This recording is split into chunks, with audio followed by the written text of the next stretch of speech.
បាទសួស្តីបងប្អូនតទៅយើងរៀនបិទកាត់ប៊ូក្រោយហើយយើងមករៀនបិទស៊ីម៉ាំងបងប្អូនហើយស្គុតបិទស៊ីម៉ាំងយើងកាត់មកទឹកកន្លះហើយយើងធ្វើការបកអាតំណបាតក្រមានហ្នឹងពាក់កណ្ដាលខ្ញុំអញ្ចឹងបងប្អូនខ្ញុំបង្ហាញបងប្អូនហើយយើងសោកចូលអាឈ្នន់ជន់វាហ្នឹងទៅហើយមេដៃយើងអូសពីមុខកម៉ូបស៊ីម៉ាំងមកក្រោយបងប្អូនយើងអូសវាមកក្រោយហើយយើងចាប់ដើមធ្វើការរោលវាអ៊ុតពាក់កណ្ដាលអ៊ុតកណ្ដាលមុនបងប្អូនយើងអ៊ុតកណ្ដាលហ្នឹងយើងអ៊ុតកណ្ដាលយើងរោលវាលើកវាអស់ពពុះបងប្អូនហើយស្គុតហ្នឹងវារឹងណាស់អីនេះហើយយើងអ៊ុតពីកណ្ដាលហ្នឹងបងប្អូនហើយរបៀបបិទយើងអ៊ុតរបៀបកោងប្រច័នកោងប្រខែក៏បានដែរបងប្អូនយើងកោងហើយអ៊ុតយើងអ៊ុតដូចថាអាក្រោយយកវាតម្លាក់ចុះពីមេដៃហើយអាមុខហ្នឹងពីមេដៃសំខាន់យើងអូសវាឲ្យស្មើគ្នាបងប្អូនមើលខ្ញុំមិនអ៊ុតយើងតអញ្ចឹងអ៊ុតស្អាតបងប្អូនហើយបើយើងអ៊ុតយកវាអាក្រោយអ៊ុតឲ្យដល់ចំណុចវាឲ្យអស់ហ្មងគឺអ៊ុតអត់កើតទេបងប្អូនអ៊ុតយូរចាល់សាច់ទាញហើបតែបើយើងអ៊ុតយកស្មើយ៉ាងបងប្អូននេះពីក្រោយមកបន្តែង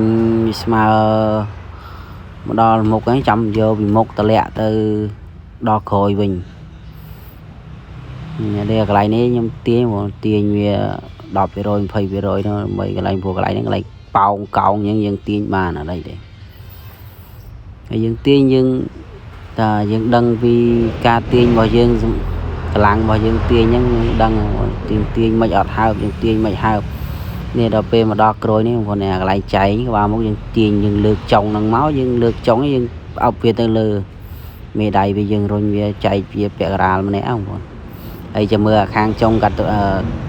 ខាងចុងវិញណាខាងក្រោយនេះហ្នឹងមើលខ្ញុំបង្ហាញពាក់អ៊ុតពាក់កណ្ដាលឡើងទៅលើពាក់កណ្ដាលចុះមកក្រោមហើយយើងអ៊ុតអញ្ចឹង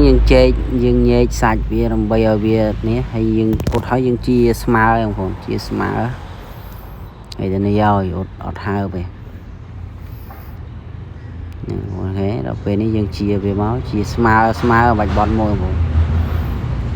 ហើយយើងដឹងថាខ្លួនយើងបិទអត់ទាញយើងបិទចែកសាច់ស្អាតហើយយើងជាស្មើយើងរោលភ្លើងឲ្យឆ្អិនមុខទៅបងប្អូនអត់អីលេងអីហើយរបៀបបិទរបៀបអីមានប៉ុណ្ណឹងបងប្អូនបើចង់ចេះសារមើលសារដើមមើលដៃខ្ញុំបិទមើលខ្ញុំមើលយើងបិទខ្ញុំបិទមិនបិទចឹងបងប្អូនយើងព្យាយាមបិទតែយើងចង់ចេះហើយយើងព្យាយាមបងប្អូនព្យាយាមមើលវាដែរចេះបងប្អូនហើយវីដេអូយើងមានតែប៉ុណ្្នឹងបងប្អូនហើយចេញវីដេអូផុសវីដេអូសារក្រោយយើងរៀនកាត់